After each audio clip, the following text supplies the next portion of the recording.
कोल्हापूरमध्ये महानगरपालिका निवडणुकांसाठी आम आदमी पार्टी, वंचित बहुजन आघाडी आणि शरद पवार यांची राष्ट्रवादी यांची युती. काँग्रेसनं सन्मानजनक जागा न दिल्यामुळे शरद पवार यांची राष्ट्रवादी महाविकास आघाडीमधून बाहेर. ठाण्यामध्ये युतीच्या बैठकीला मीनाक्षी शिंदे यांचीही उपस्थिती. 2च दिवसांपूर्वी त्यांनी दिला होता पदाचा राजीनामा. यानंतर उपमुख्यमंत्री एकनाथ शिंदेंनी त्यांची समजूत काढली. यानंतर अखेर आज मीनाक्षी शिंदे यांनी बैठकीला हजेरी लावली. कोल्हापूर पालिका निवडणुकीसाठी काँग्रेसची पहिली यादी जाहीर. काँग्रेसच्या पहिल्या यादीमध्ये 48 उमेदवारांच्या नावांची घोषणा. राजेश लाटकर यांच्यासह अनेक दिग्गज माजी नगरसेवकांच्या नावाचा समावेश. धाराशिवमध्ये नगर परिषद निवडणुकीमधल्या पराभवाच्या नंतर ठाकरेंच्या शिवसेनेची सावध पावलं. जिल्हा परिषदेच्या निवडणुकीच्या तयारीसाठी गटनिहाय बैठका. आमदार कैलास पाटील यांच्याकडून जिल्हा परिषदेच्या निवडणुकीचा आढावा. बीडच्या केज गावामधील पंचायत समितीमधील अधिकारी आणि कर्मचारी वेळेवर येत नसल्यामुळे वंचितकडून अधिकाऱ्यांच्या खुर्चीला हार. यानंतरही परिस्थितीमध्ये सुधारणा न झाल्यास वंचितच्या कार्यकर्त्यांचा तीव्र आंदोलनाचा इशारा. गडचिरोलीमध्ये मुख्यमंत्र्यांच्या हस्ते युनिव्हर्सिटी इन्स्टिट्यूट ऑफ टेक्नॉलॉजी याचं उद्घाटन.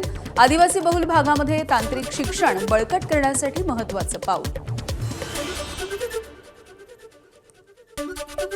महाबळेश्वर आणि पाचगणीमध्ये पर्यटकांची धूम. नवीन वर्षाच्या स्वागतासाठी पर्यटकांची महाबळेश्वरला पसंती. वेण्णा लेकमध्ये नौका विहारासाठी पर्यटकांची गर्दी. तसंच महाबळेश्वरमधील बाजारपेठा देखील गजबजल्या. नवीन वर्षाच्या स्वागतासाठी पर्यटक मोठ्या प्रमाणावरती नागाव, मुरुड आणि श्रीवर्धनमध्ये दाखल. अलिबाग वडखळ मार्गावरती मोठी वाहतुकीची कोंडी. रस्त्यांचं अपुरं काम आणि अरुंद रस्ते यामुळे वाहनांच्या रांगा. गुहागरमध्ये पर्यटनासाठी गेलेल्या एकाच कुटुंबामधील 3 जण पाण्याचा अंदाज न आल्यामुळे समुद्रात बुडाले. आईसह मुलाला वाचवण्यामध्ये पोलीस आणि नागरिकांना यश आलंय. मात्र 42 वर्षीय अमोल मुथ्या यांचा घटनेमध्ये मृत्यू झालाय. लातूरच्या नायगावमध्ये एका बार मालकाची 3 जणांकडून हत्या. सिगारेट द्यायला नकार दिल्याच्या रागामधून बार मालकावरती लाकडी काठीनं 15 वार करण्यात आले. ही सगळी घटना सीसीटीव्हीमध्ये कैद झाली आहे. धाराशिवच्या तुळजापूर तालुक्यामधील केशे गावामध्ये विजेच्या धक्क्यामुळे 4 जणांचा जागीच मृत्यू झालेला आहे. बोअरची मोटर क्रेनच्या सहाय्याने काढत असताना दुर्दैवी घटना घडल्याची माहिती.